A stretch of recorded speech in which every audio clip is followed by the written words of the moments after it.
What's happened? What kind of place is this? Maybe I'm dead. I can't see any light.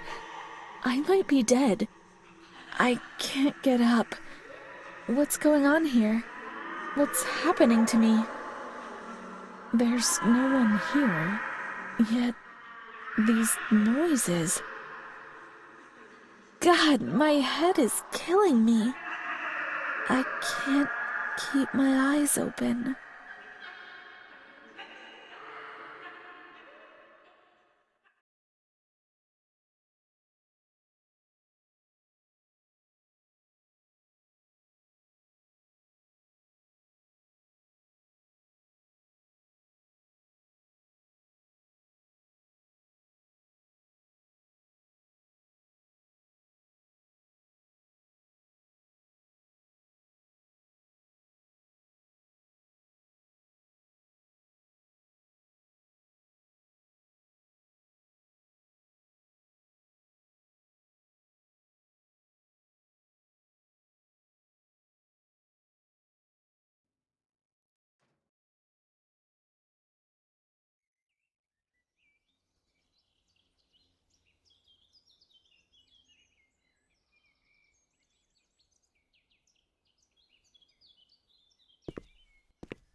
The only thing I remember clearly is Charlotte, my doll.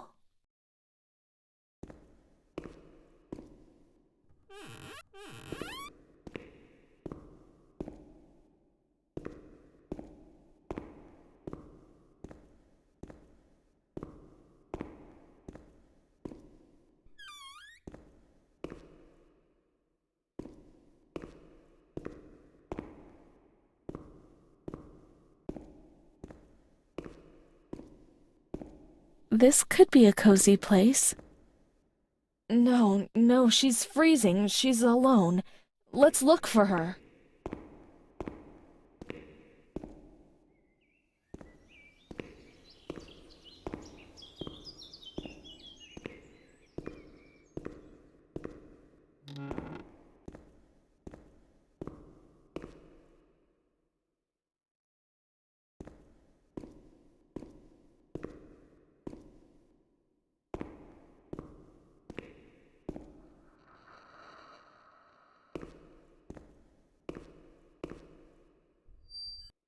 It is not forbidden. Let's find Charlotte.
Let's find Charlotte.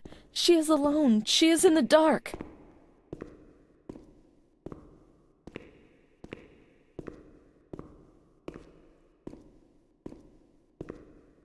Renee does not want to abandon her. Let's search the wards on the first floor. There's a plan on the wall which shows where the various wards are located.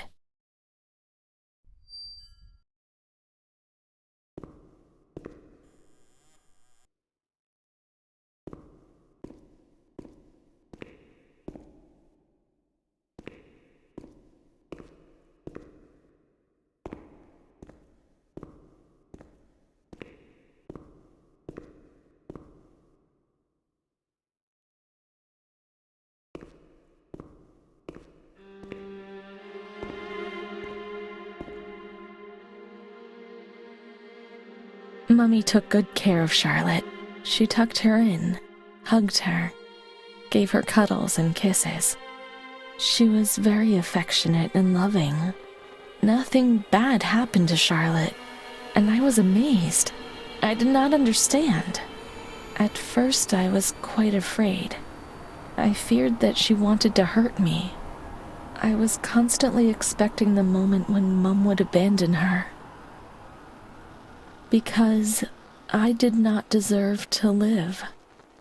I did not deserve to be loved.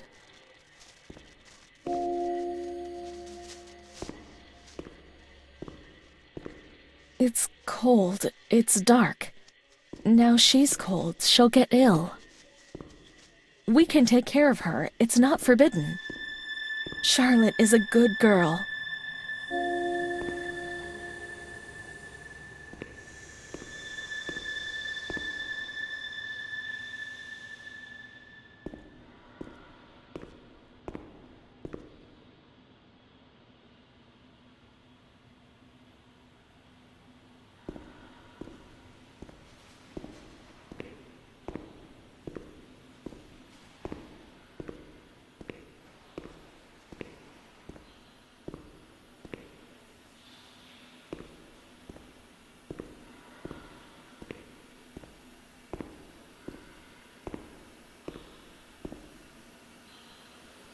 This is a comfortable place for Charlotte.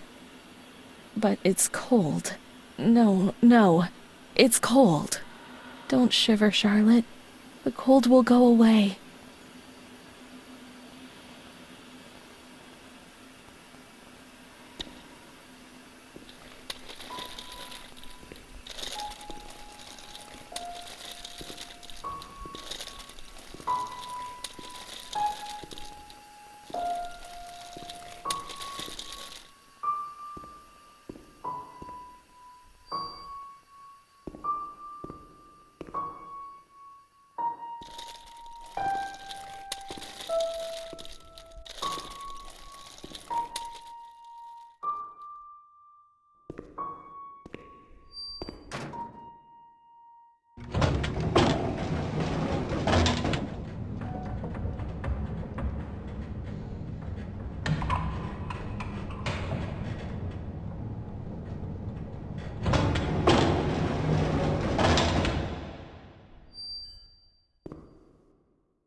Charlotte is cold. Let's find her a warm place.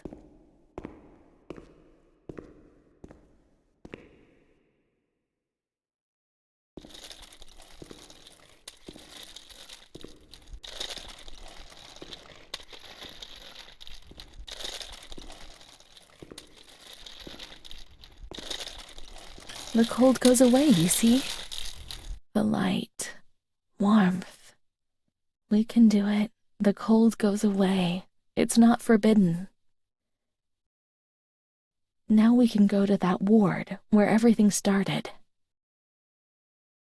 It all began in the observation ward.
It was a limitless immensity, a blinding, merciless light.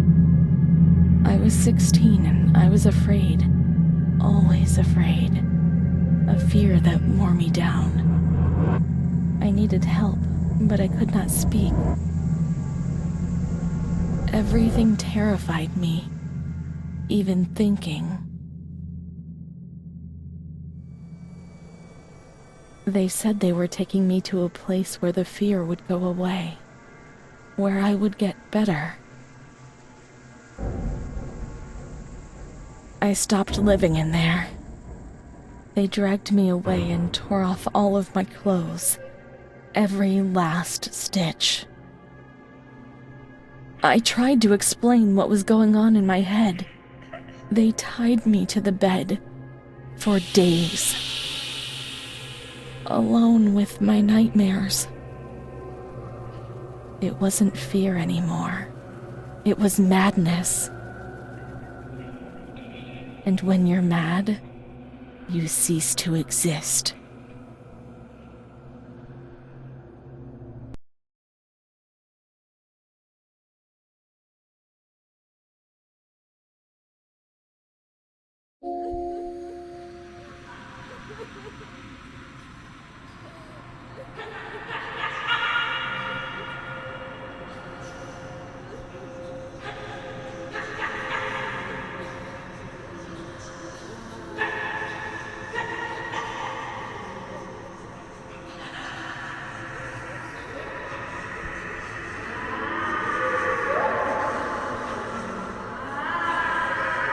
She was my only hope in this hell.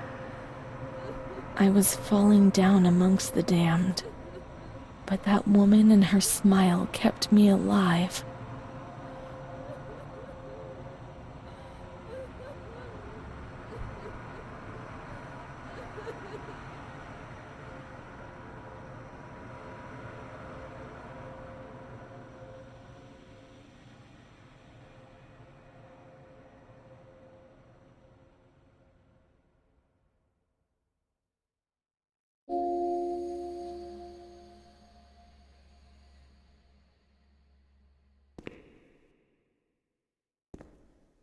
The door's locked from the outside.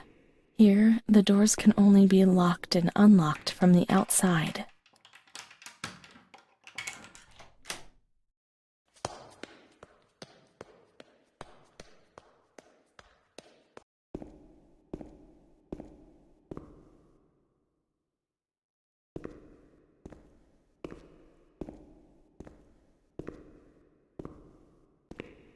You can't get out of here. Only the dead can leave.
He laughed, panted, lurched over me.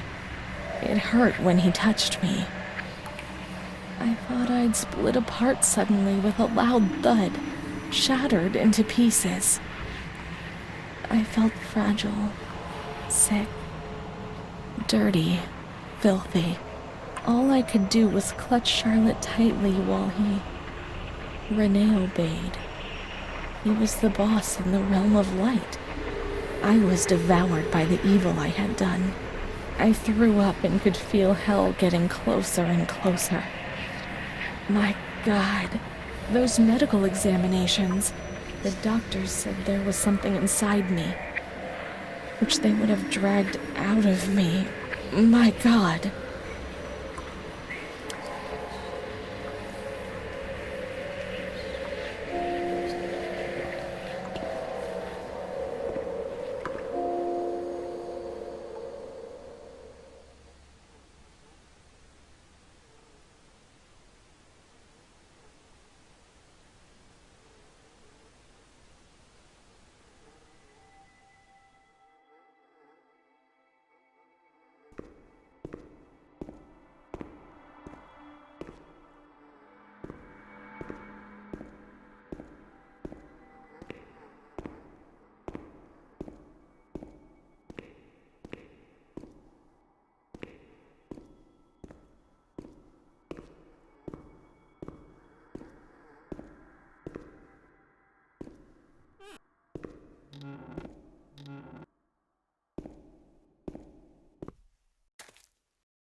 She stayed with Renee during those terrible medical examinations.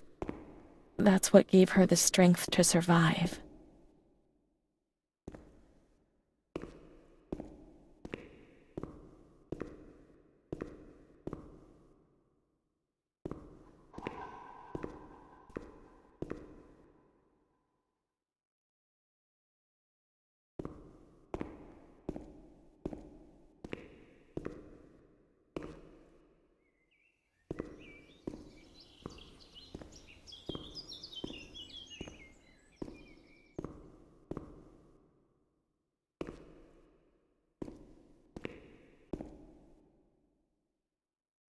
They went to the gynecology ward on the first floor.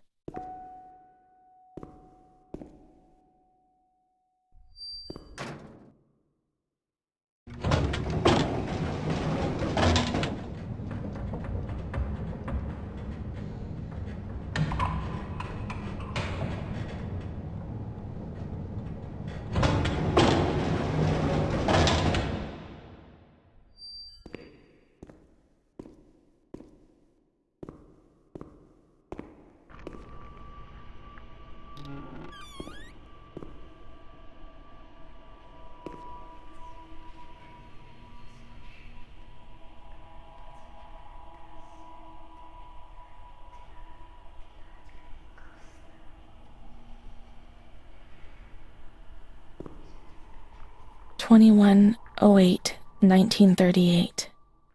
Confidential. Dear A, I know what you think about these things, so I am referring a patient to you, Renee T. This wretched girl eluded our control and caused trouble in the park almost 3 months ago. The nurses should pay more attention. I'm examining the girl on the 28th. I'll sort things out, don't worry. We don't want to make things any worse. Then they said that Renee was crazy and that the illness was all in her head. Be careful, little girl. Be careful. I was scared and I didn't talk to anyone about the illness. Only her.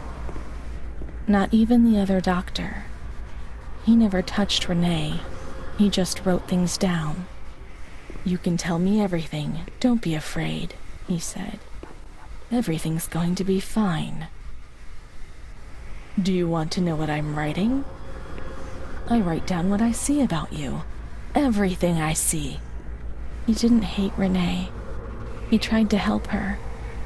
But he rarely examined her in those small surgeries.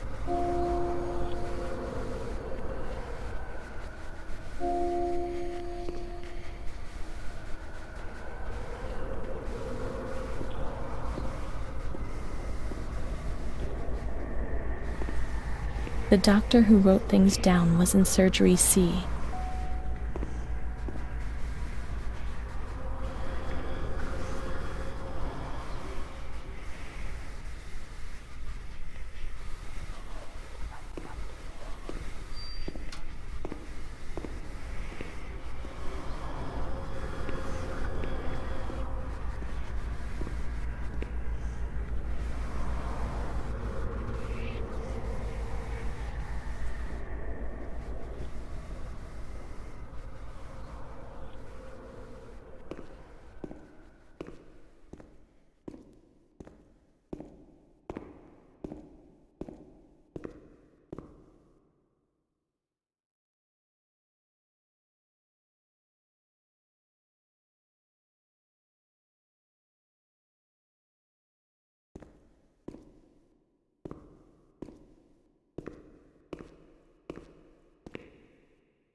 March 12, 1938. Renee T., 16 years old, menarche at the age of 12, housewife, father unknown, mother a seamstress. Admitted for observation yesterday morning from Pontedera, accompanied by a police officer authorized by the examining magistrate of the Court of Pisa to be admitted for psychiatric evaluation, which has been executed by me. Medical certificate. Mental illness preceded by warning signs. Has suffered from depression for a year, believing she has tuberculosis. Food deprivation. We shouldn't read this document. It's forbidden. We mustn't. If they find out, there'll be trouble.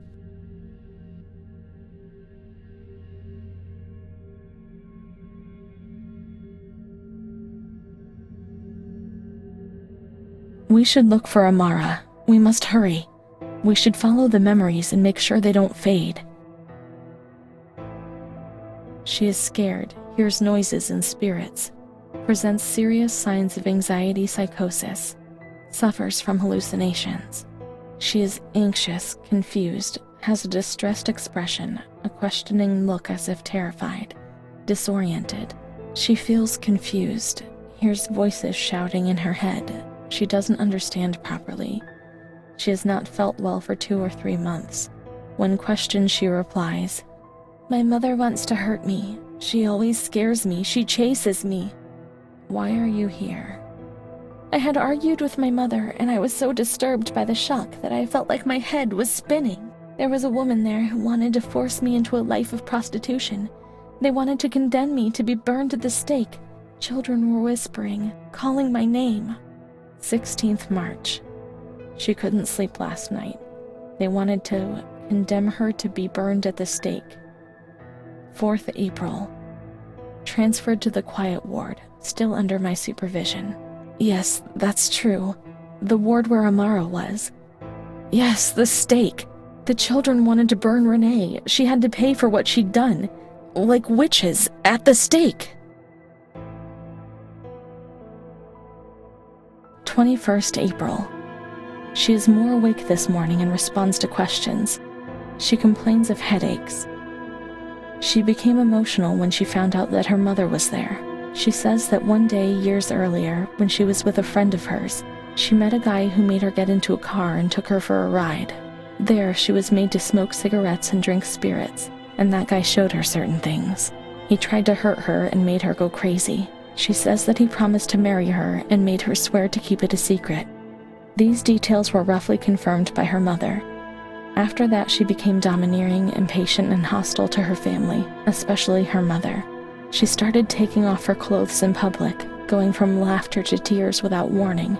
She rants, masturbates. I can't remember these things, only the guilt, the stake. I know that I deserve to pay for that guilt. I knew it even then.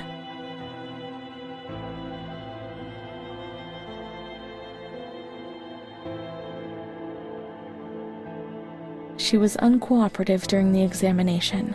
She didn't want to be stripped. She remained rigid. Voluntary attention almost absent. Probable hallucinations. 25th April. Confused ideas, unable to maintain a spontaneous conversation. Reflexes all normal. Reactive pupils. Let's find Amara and we'll find the full medical record.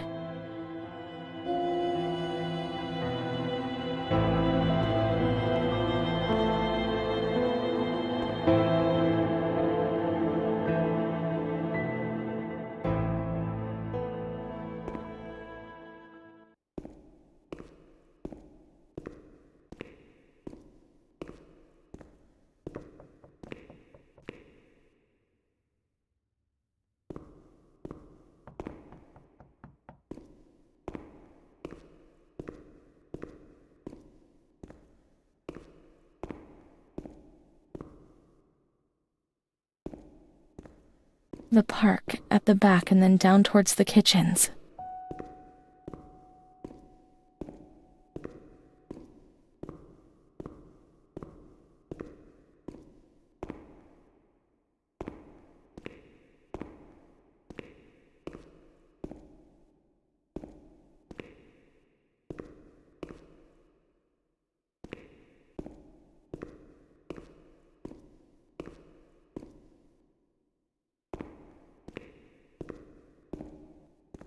This is the road we used to take. If she hadn't been there, in the park on that bench in spring for all those days, it was like escaping nature. She talked and smiled. And then there were the kitchens. Sometimes we stole something to eat and went straight back to the bench to eat it in secret, and we laughed.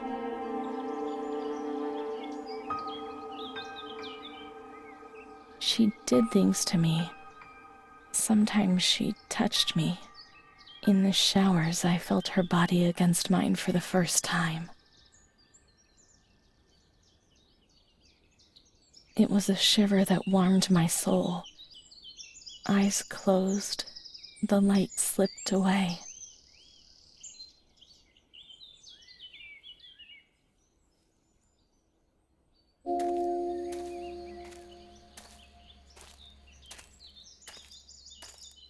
She wasn't in the system. He wouldn't let her in. That's it. She must be the key to my memories, to the reasons why.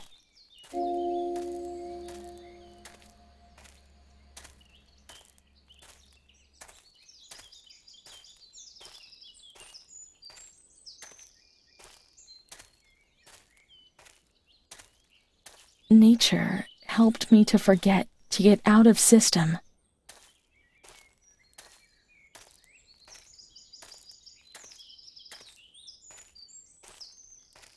The scent of spring. The land of light was far away, and we spent the days chatting, seated on the stone benches.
Come on, let's search everywhere. She must be here, without a doubt.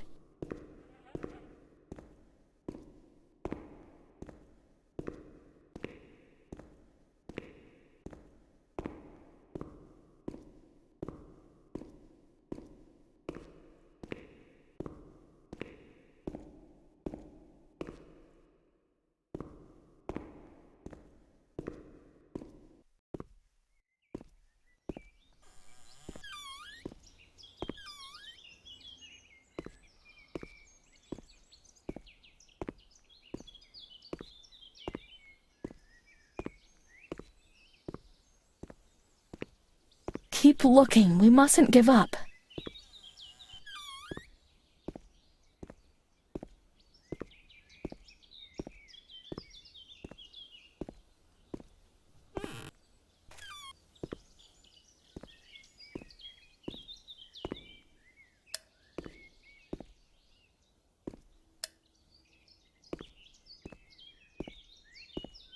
Adele, that little girl has been there, motionless in front of the kitchens for hours.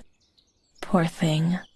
I gave her a sweet. She ate it without saying a word and remained there still. I don't think she's well. We used to see her now and again. Now she's always there. I'm off. The doctor's not here. He'll be here in the afternoon. Try and speak to him. Poor thing. Lost in her dreams. She was only a little girl. But nobody gave her a cuddle. On the contrary, they punished her. They said she was ill. Her dreams were bothersome. Even her dreams weren't hers anymore. I need her. But we will find her. We'll find her, won't we? When the water in the shower was cold, we ran away. But when it was hot, then she came to Renee, under that cruel white light. I can still feel the shivers that her body gave me. It all has to go back to how it was. If we recreate that magic, she'll come to us.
Everything's ready.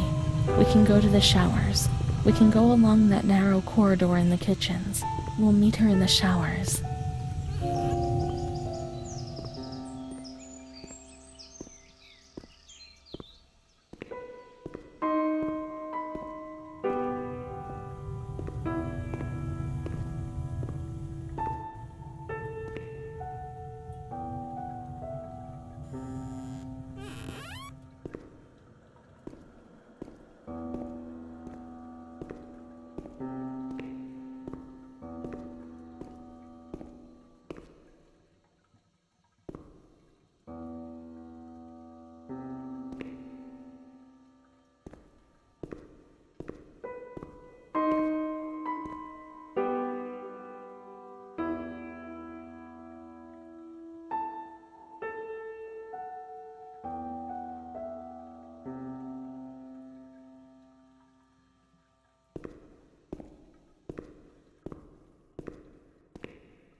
Everything's ready. Let's strip off and leave our clothes on the hooks in the changing room.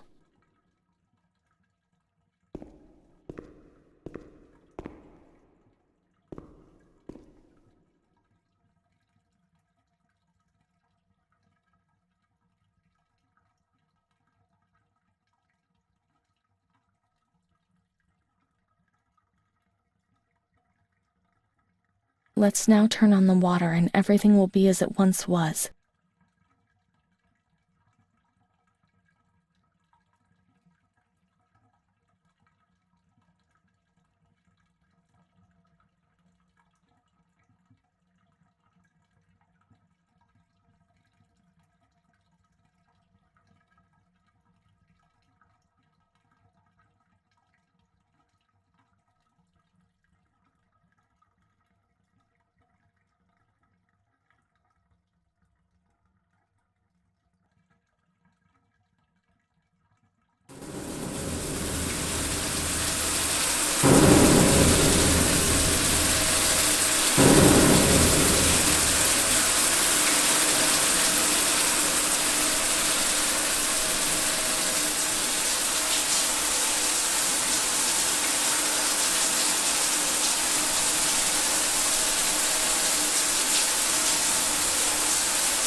Amara was everything I could have been, but she existed no longer.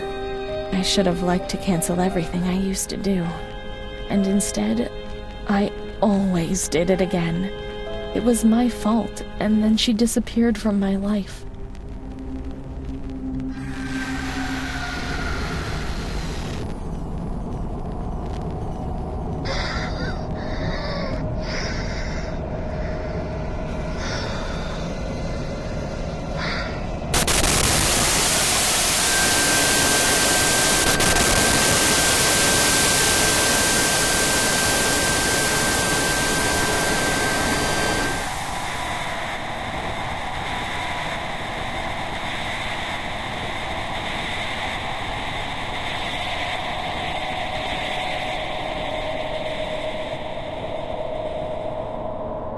There they gave you those injections which made your body and soul tremble violently. A whirlwind of anguish and unsupportable pain. I lived on terror of the next time. They had taken me upstairs into that ward where no one wanted to go.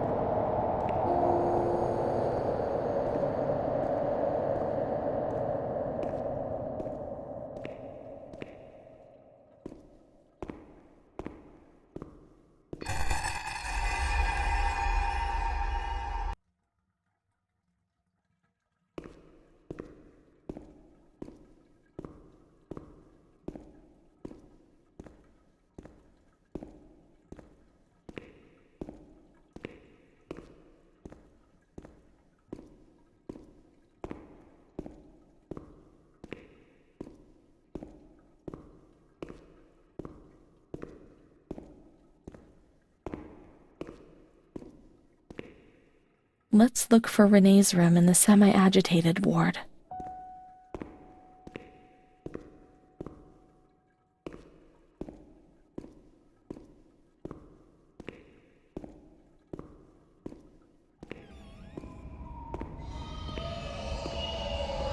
When there was too much chaos, they closed all the windows and the door. They switched off the lights and it was pitch black. Some people fell asleep. Some others stopped seeing their demons and things became more peaceful.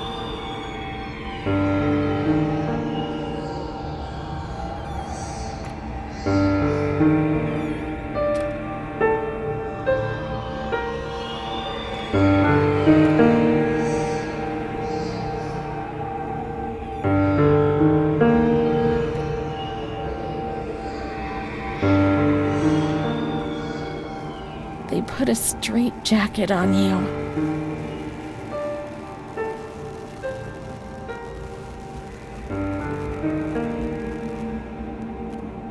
They gave you a cold shower.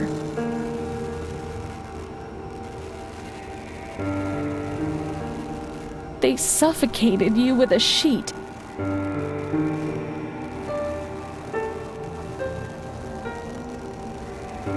They tied you to the bed. They tied me to the bed. A woman died next to me, suffocated by her own vomit. She was tied down because she wouldn't stop masturbating. I remember her death rattle. I screamed, but nobody came. Everybody screamed in there. The whole lot of them. It was then that I saw that doll, which wasn't Charlotte. No, she wasn't Charlotte.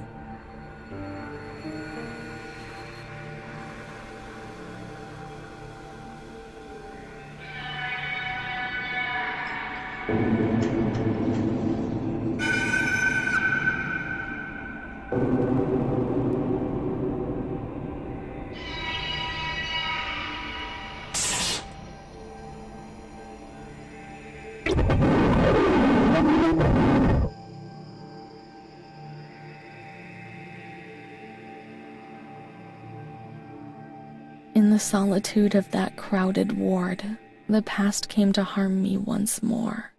He brought it with him. I would never have expected to see him. He had come there to remind me who I was. That's what my mother used to do. That's what I had done. It seems that my life in here is a repetition of what it was out of here. The doll, the fear, the shame. I should have liked to cancel everything I used to do, and instead I did it again. Repeatedly. Montefoscoli, 12th November, 1939. Dear daughter, it is with great sadness that I have heard what has happened. Your transfer and your sufferings are a cause of great worry for me. It will take time, but you'll see. Things will improve. They'll treat you and you'll get better again. I pray a lot, every day. Write to me often and tell me if you need anything. I'll do what I can. Try to be strong, Mom. This is the last letter she wrote me. Once I was put into this ward, loneliness arrived. After that medical examination, I received no more letters from Mom. Why is that man here? Why doesn't she come? Did I make a mistake? It didn't look like she wanted to abandon me. What did I do wrong? I should like to be able to reply to her again now, to change things.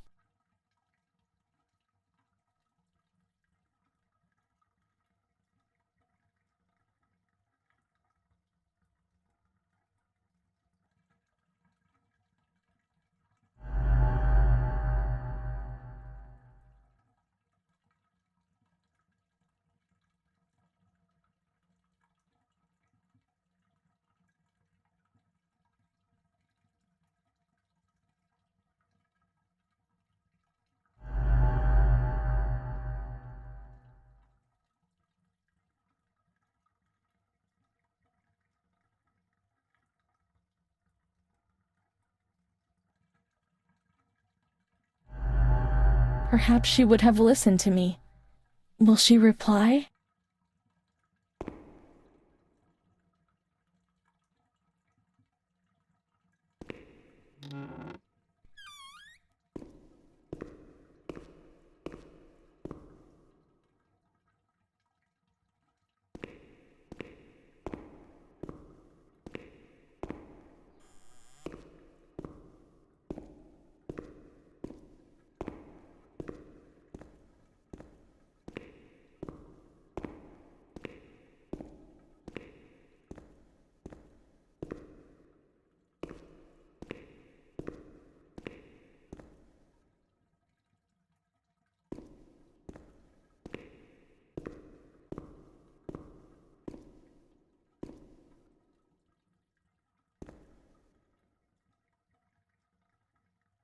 Montefascoli, 20th December, 1941. Dear Director, please let me know how my daughter, your patient Renee T., is doing. I've written to my daughter several times, but without getting any reply. I'm very worried, and since I've been ill for some time and I'm not fit to come and visit her, please do me the favor of letting me know when it will be possible for me to bring my daughter home. Your humble servant, Ada T. Bring this letter to the attention of Dr. C so he can evaluate the possible discharge of the patient.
The letters were sent to the archive. It was their job to send them.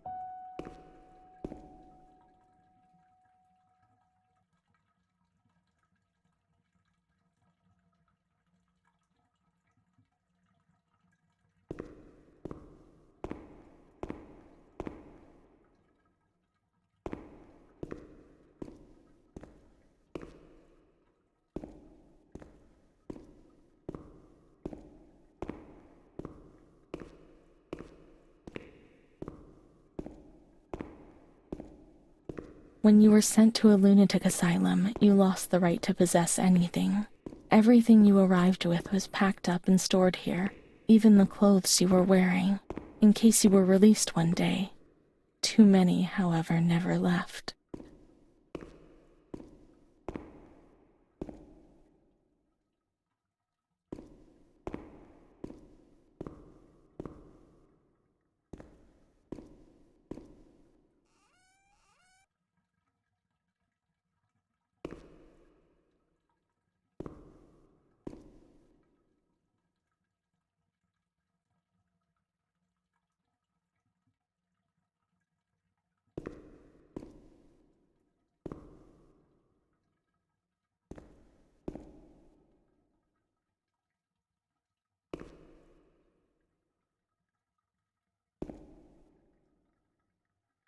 Dear Mother, please, I beg you, get me out of this place. It frightens me so much.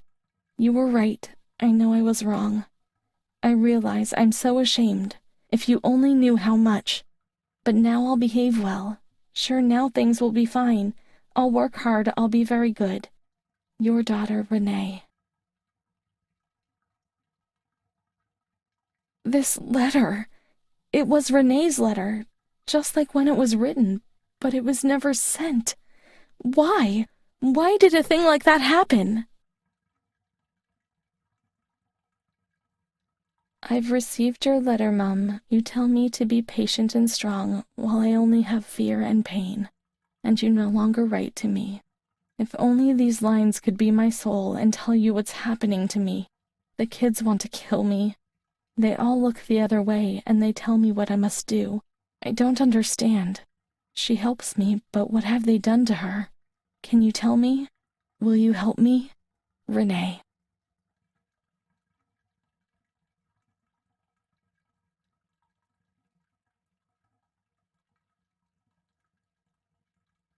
Montefascoli, 7th July, 1940.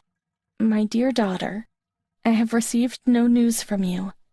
You haven't even dropped me a line for months. Unfortunately, I can't afford to come and visit you. I've no money for the fare. Do you remember Mr. Onofrio? He'll soon be coming to Volterra on business. I've asked him if would be kind enough to ask the director to have news about you. I hope when he comes back, he'll be able to give me good news. but write to me. I know that I was strict with you. You have to excuse me. I didn't realize. I've given Mr. Onofrio a new doll for you. You told me that you lost yours, and I know you loved it so much. It's not as nice as your Charlotte, but I hope that it will comfort you nonetheless.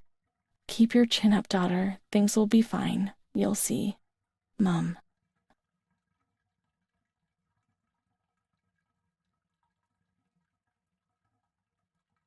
Montefoscoli, 12th October, 1940. Dear daughter, I've written 2 letters to you and have received no reply. I await a letter anxiously every day. Mr. Onofrio has come back. He brought you the doll. Do you like it? He told me he didn't manage to speak to the director, but he did see you. I pray for you every day. Don Gino said a prayer for you during Sunday Mass. That was lovely, wasn't it? I've made up my mind, Renee. I'm going to bring you home. I've already written to the director. I told him that I'll take care of you. At the moment I'm not well and can't work, but I'll soon get better. You'll see as soon as I'm up to making the journey, I'll come and get you. I know you're suffering a lot, but bear up, I beg you. Mom will come to pick us up, won't she? Mom is good, but she's not well. That's why that man came. She also sent us the doll. I could have played with it and talked to it, waiting for her to come. But Renee never brought it with her. Perhaps she has been kidnapped like all the others and will be locked up here somewhere.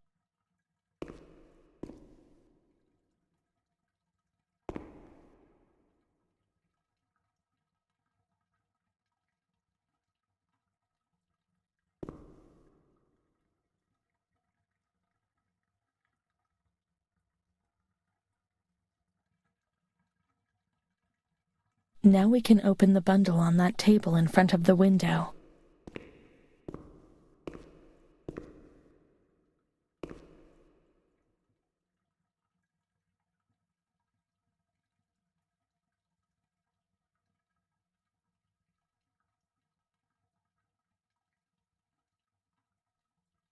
See, Mom was good. I was bad. Mom was worried about Renee and Charlotte. I abandoned Charlotte. We've abandoned her. May the Lord guide your path and keep you away from sin, Mom.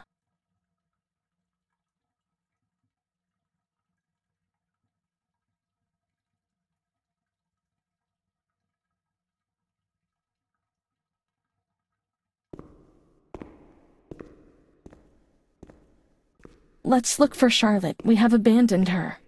She will always remain where we abandoned her, beneath the hot lights.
I didn't do anything.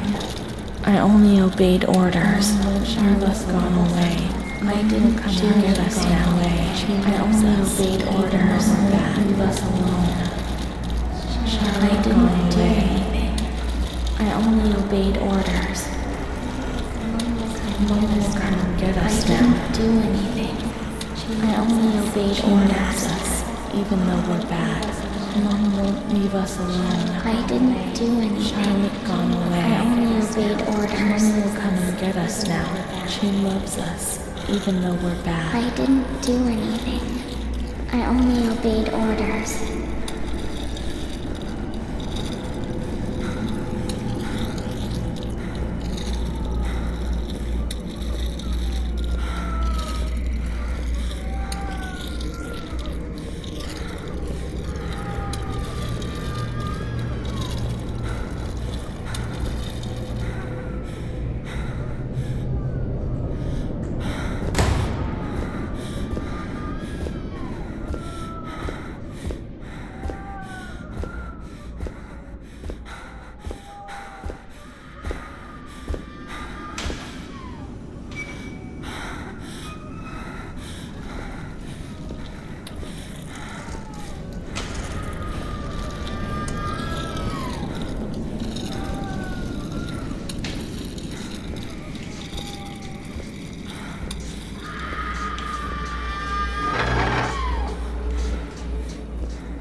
What was that doctor writing, sitting at his desk?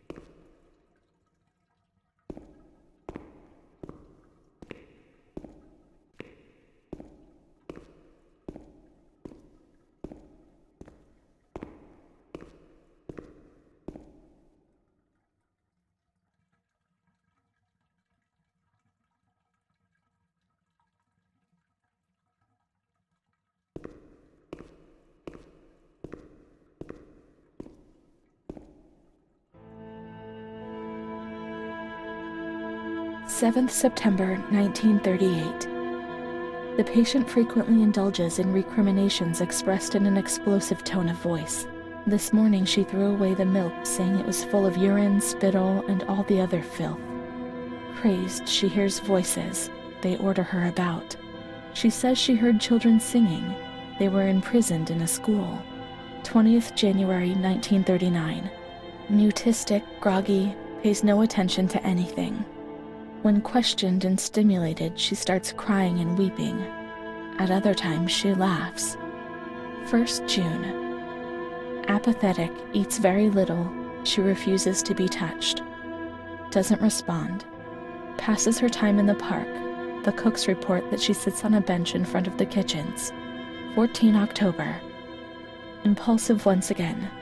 This morning she asked for 2 eggs to make zabaione, but the moment she was given them, she threw them away. Excited, uproarious, slightly confused, she strips off. 8th December. Tied to bed for 15 days. High-spirited, tends to make witty comments and use vulgar words, laughs hysterically, masturbates. The nurses report that about 2 weeks ago she remained in the showers on her own and didn't want to leave. They report that when they took her away, she swore at them and then hit out at them and bit them. 2 nurses had to be treated for their injuries. Since then, they've kept her tied to the bed. Transferred to the semi-agitated ward, from the care of Dr. B to the care of Dr. C. I was with Amara in the showers. My memories terrify me. They're not real, are they?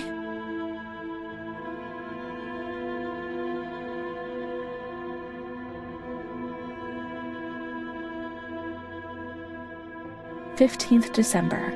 Dr. C. Patient notes. The abnormality of her psychic state has induced her to lead a life which is irregular and tends towards delinquency.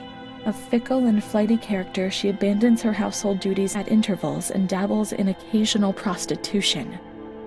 Prostitution? Me? No, I don't think I could have. Or are my memories betraying me? What other horrible things might I have done without even suspecting it? The uncertainty, the fear of my own actions was one of the things that most tormented me. Her mental deficiency makes her deaf to the reprimands of her family. She has shown suicidal tendencies. She was brought to the ward yesterday, agitated and vociferous. Treated with cortisol, 2 injections a week for 5 weeks. They were only trying to confuse us with the therapy and, my God, they managed. It was as if they wanted to instill the madness into us.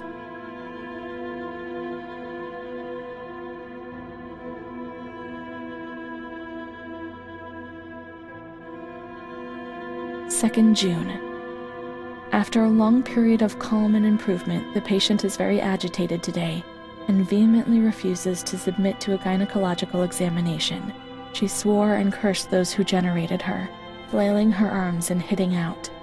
The patient, according to reports by Dr. B, has been subjected to periodic checkups since she had a spontaneous abortion about 2 years ago in her 3rd month of pregnancy. Conception occurred after she had sexual intercourse with a stranger who sneaked into the hospital park. As detailed in the charges filed at police headquarters in Volterra, a copy of which is attached to these clinical notes. ES therapy. That's how the reality is hidden. It's all carefully planned.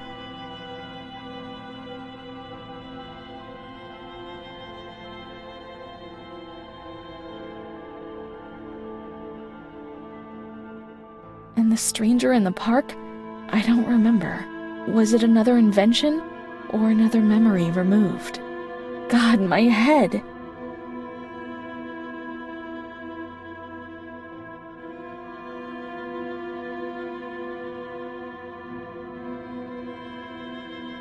June 13th.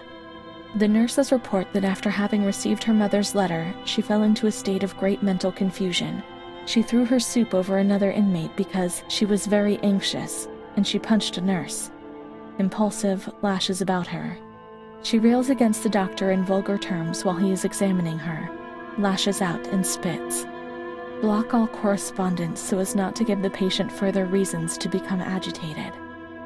20th August, tied to bed. The nurses report that the patient becomes highly agitated after the visit of a relative or family friend. Even 2 days later, she still shouts ceaselessly that he commands her, that she must obey and harm herself, and that she is not Charlotte.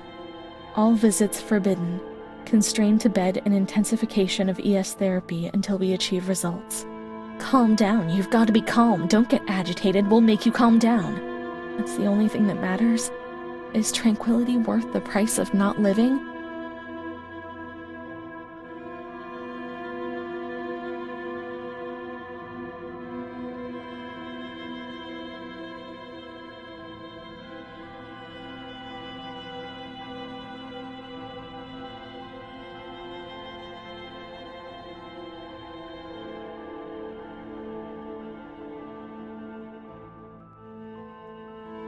3rd March. Alert, correct attitude, replies when questioned. The nurses report that the patient is calm. She washes and looks after herself. She affirms the existence of a certain Amara. She says that Amara is a patient who disappeared when she was moved to this ward. No confirmation. Probably a regressive hallucination. Evaluate transfer. Amara invented by me? That's not possible. She was there. I know she was there. I feel it. She must have left traces somewhere.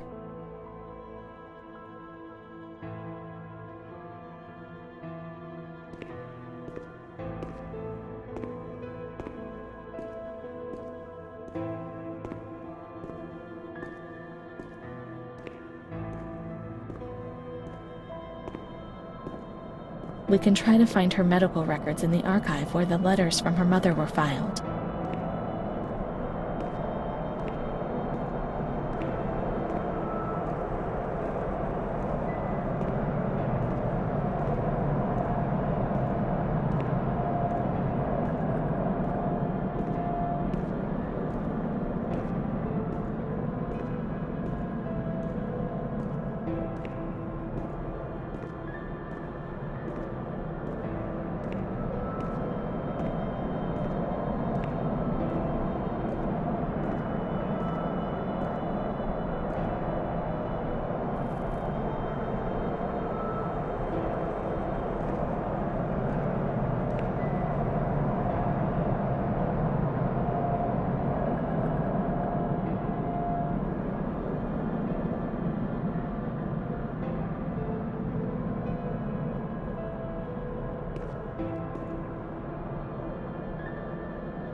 Amara B., age 32, housewife, mother of 2 daughters, married to Mario B.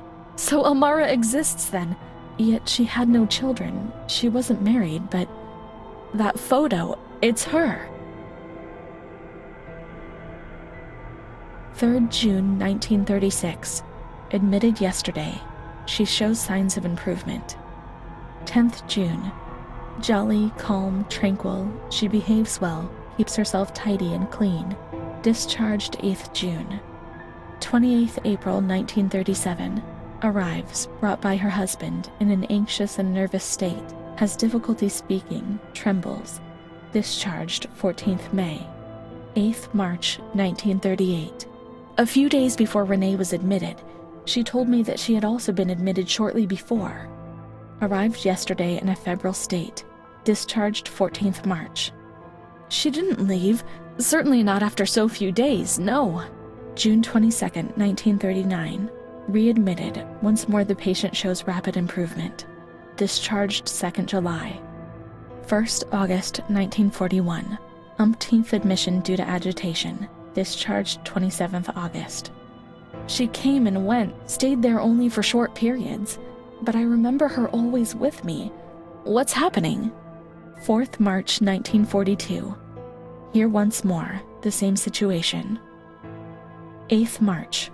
Compared with previous admissions, the patient seems depressed even after a few days, although she bears herself well and is attentive. Discharged 25th March. 2nd April. The patient is distracted and apathetic. Her husband brought her because she doesn't eat, doctor, sleeps all the time. I'm so worried, doctor. You know her, you can help her. 6th April. Tuberculosis. Patient transferred to Marigliano Pavilion in isolation. 3rd May 1942. Death due to tuberculosis, about 8:30. Is Amara dead? Poor dear friend, I wasn't even able to say goodbye to you. Enclosed is a manuscript written by the patient, probably delirium. I'm dying, I know it. I'm losing lots of blood, also internally. It's strange, since I came back in here, I can't think of anything other than that little girl with her sad eyes, her desperation. I only saw her for a short time, true, but she remains in my heart. Will she still be here? I hope to God not. I hope she's better and her mother's taken her home. My memories don't correspond. What's the point of this? Perhaps my memory is deceiving me. The things are not as I remember, as I see them. But she said she liked me. Really, I can't understand it. I just want to say goodbye to her for the last time. I never even said goodbye to her.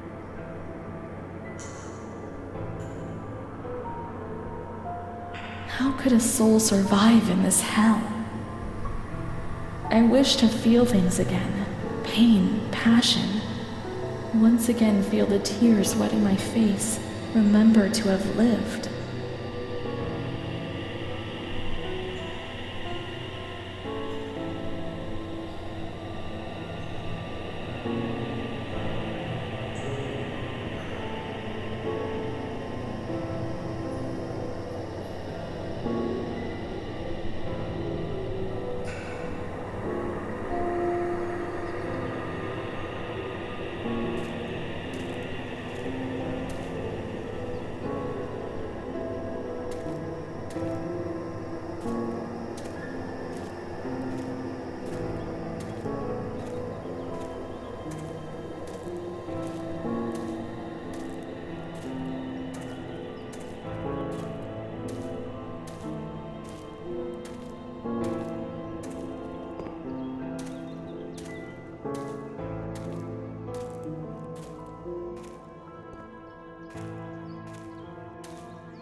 I can't be sure it's Amara's.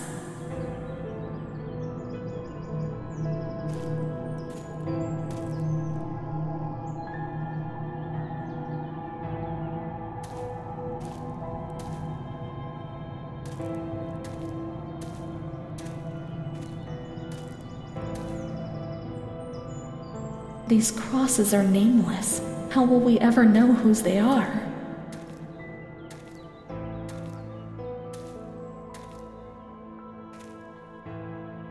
There are no names. We were worth nothing, in death as in life. If there was someone out there who cared for you, well, perhaps I had Mom. Let's go and wait for her. She'll come and get us. She promised.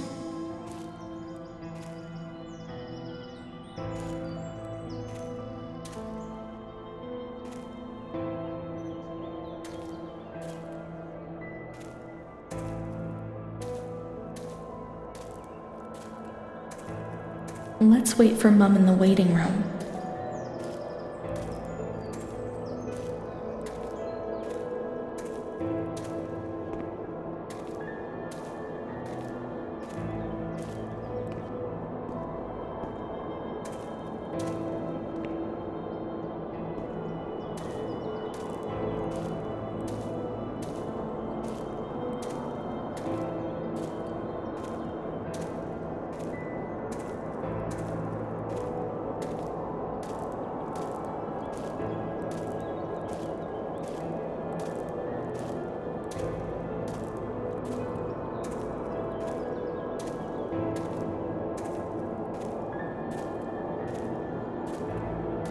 Mum will come. She'll come. She promised and will come to get us.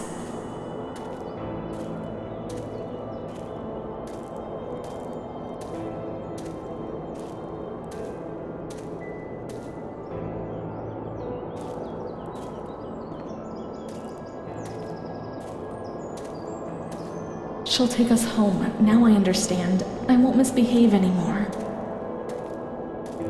I won't misbehave again, Mum. Don't leave me here, please. I won't bother anyone. I'll be quiet in my corner.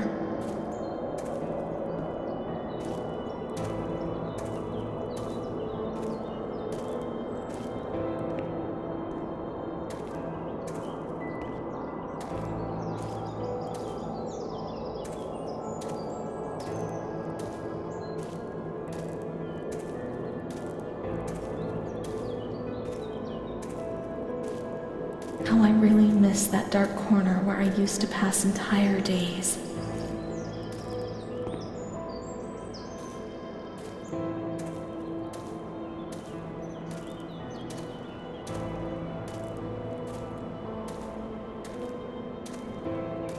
I'll stay there like a good little girl, but take me away from this place.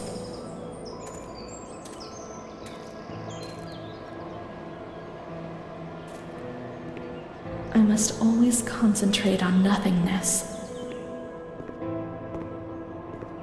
Otherwise I get confused and I'm afraid I won't be able to find my way back. Any thoughts upset me in an incredible manner, which I'm not able to cope with. I'm afraid of myself, of what I might do when I get confused and don't remember. There are some hurts which I'm not aware of. Those are the hurts which cause me the greatest embarrassment. I only wish I could clothe myself away in a shell, in my little corner.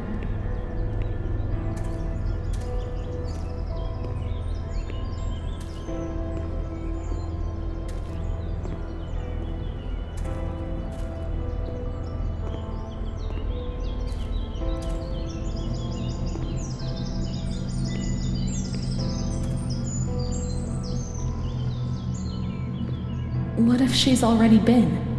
If she's already gone away? Let's check in reception.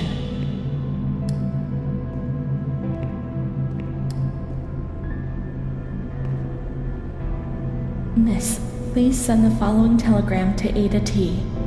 Discharge of Renee T. impossible. Psychiatric evaluation negative. This is a sentence of life imprisonment.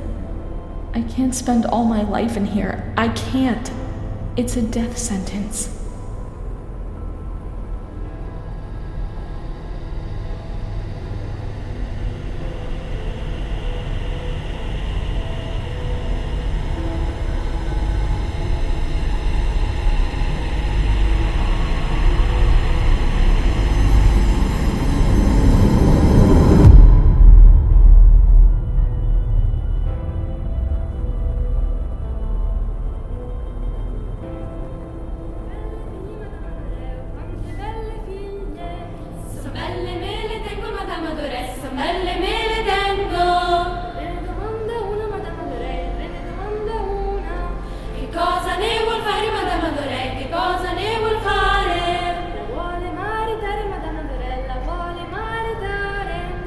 Chi la mariterebbe, Madame Adoré? Con chi la mariterebbe? Con uno spazzacamino, Madame Adoré, con uno spazzacamino.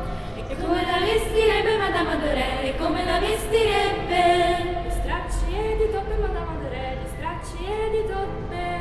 Uscite dal mio castello, Madame Adoré, uscite dal mio castello.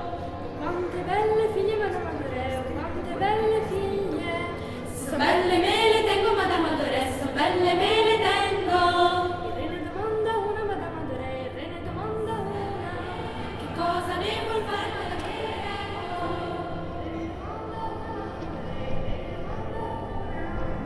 Cosa ne vuol fare, Madame Adoré?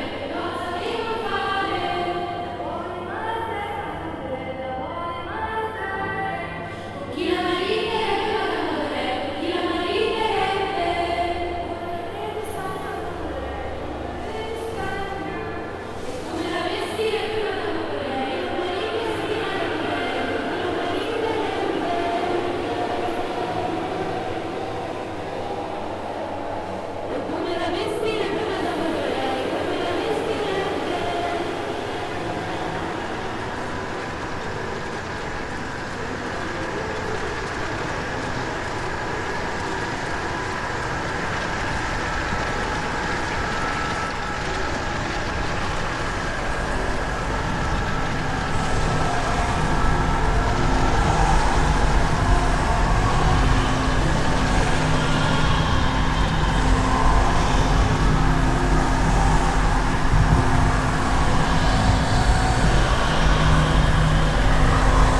What's happened? What kind of place is this? Maybe I'm dead. I can't see any light. I might be dead. I can't get up.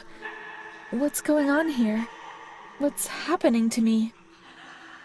There's no one here, yet these noises. God, my head is killing me. I can't keep my eyes open.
May 1942. In the past, the patient had expressed suicidal intentions, never carrying out her intentions. Yesterday, she injured herself badly, stabbing herself in the stomach with sharp, pointed scissors. Sedated, restrained, and transferred to a restraining cell.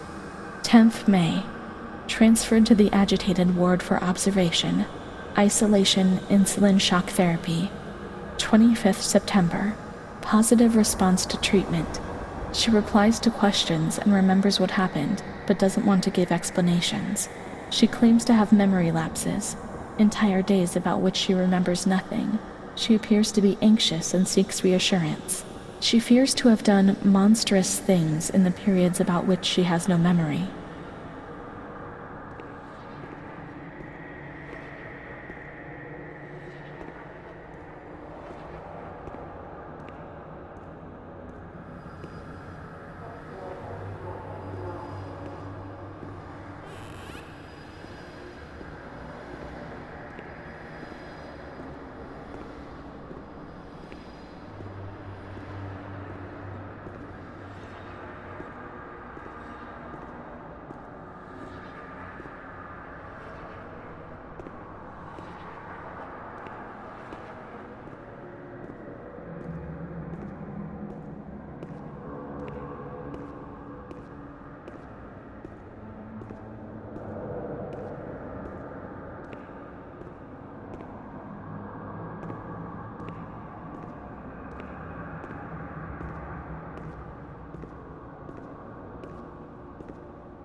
11th November, 1942.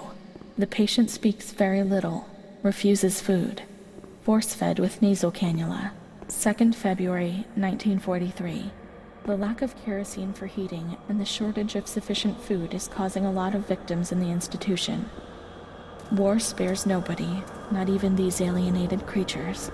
Despite her young age, this patient has become ill because of the cold and malnutrition.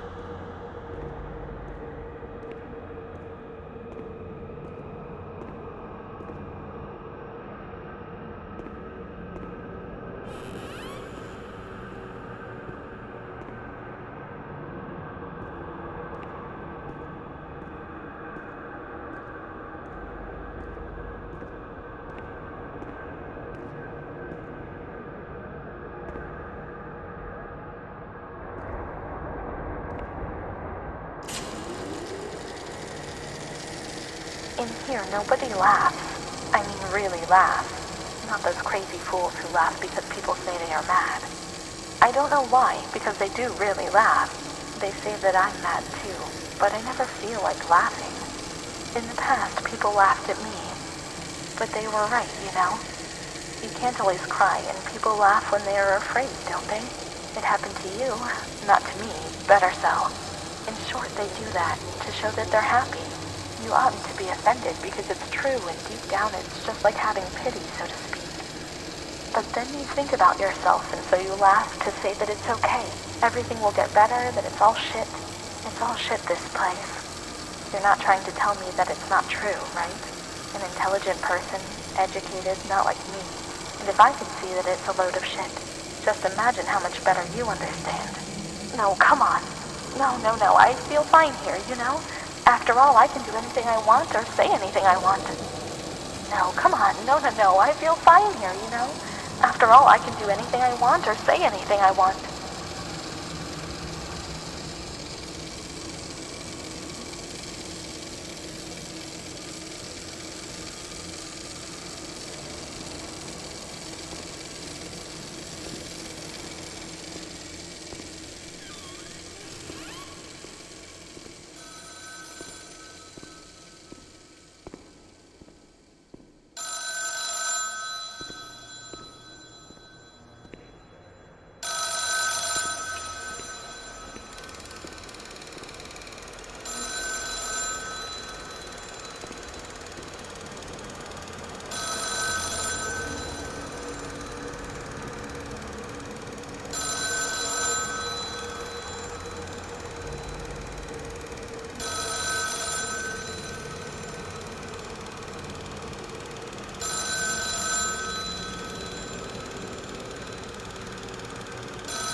August 1942. We hereby communicate the death of Ada T., mother of Renee T., a patient in your institution.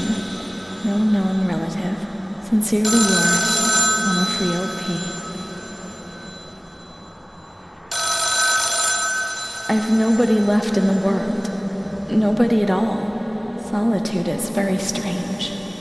It muffles everything, slows it down. It's an endless scream which doesn't emit any sound. A silent shout. I can't stop looking at myself. I will never leave this place. There's nobody for me out there. These walls have become my skin, and the wretched desperation within them is my soul without a voice. Here, nobody weeps anymore. How I would love to feel life, desperation, anger. I've stopped dreaming, daydreaming, maybe even thinking. I've lived in a reality which has corroded me, depriving me of everything, even of my capacity to feel pain.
May 5th, 1943. Renee's in a good state of health. She eats and speaks, is orientated in space and time. Therapy suspended. 3rd December. She asks, reasonably, if she can leave the hospital. Evaluate patient for 6 months. 2nd May 1944. Discharge denied, despite favorable psychiatric opinion. Patient has no home or means of support. 4th May. The reasons why discharge is impossible are explained, and in this manner Renee learns of her mother's death 2 years after the fact. 5th May. During the night she tried to kill herself by hanging herself with a sheet, saved by the nurses. Restrained to her bed, she once more tries to kill herself by suffocation. It is decided to perform a transorbital lobotomy.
June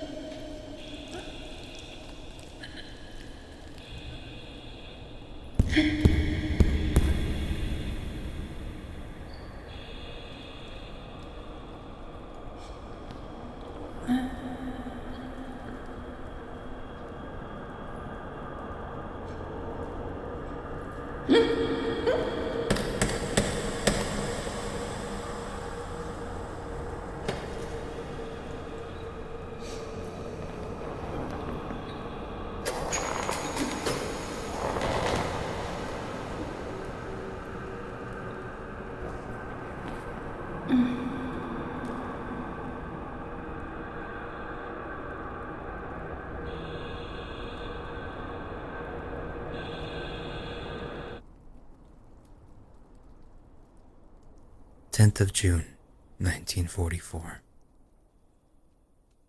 Operation successful. Patient tranquil and collaborative. Motor coordination capacity reduced, but she's improving. Transferred to the tranquil department in the care of Dr. B. 25th of October. Continues to talk about Amara and her doll, Charlotte. The disturbances of motor capacity show slight signs of improvement. Difficulty walking, not capable of riding, and the nurses report that they have to help her dress, wash, and feed herself. In the summer of 1944, Renee was transferred back into my department. Aware of little, indifferent, hardly ever spoke. One day, she said, "When I find the courage to look at myself in the mirror, I see a young face which has aged and looks at me full of fear." She is a woman now who has changed profoundly compared to the girl that I had under my care several years ago. Only the sadness of her gaze and her intelligence are unchanged. She's so young, just 23 years old, but is lacking all vitality. Perhaps her condition may improve, but probably not. Her life has been thrown away, and nobody did a thing to try to